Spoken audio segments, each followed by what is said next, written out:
Ridwan Kamil dan Atalia Praratya selangkah lagi resmi bercerai.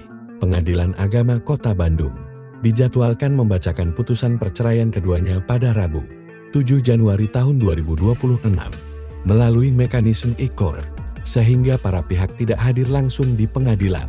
Kuasa hukum Atalia Praratya, Debbie Agusfriansah, menegaskan kliennya tetap pada keputusan bercerai. Tidak ada perubahan, ujarnya.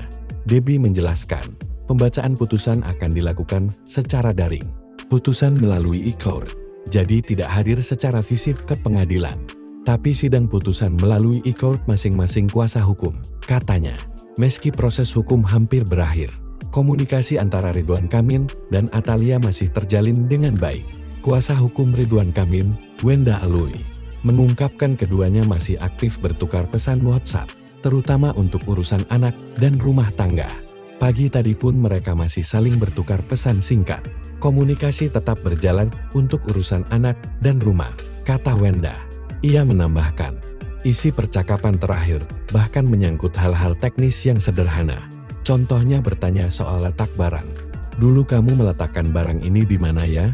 Sambungnya. Kondisi ini menunjukkan, meski pernikahan hampir resmi berakhir, Ridwan Kamil dan Atalia Praratya tetap menjaga komunikasi secara dewasa demi kepentingan anak dan keluarga.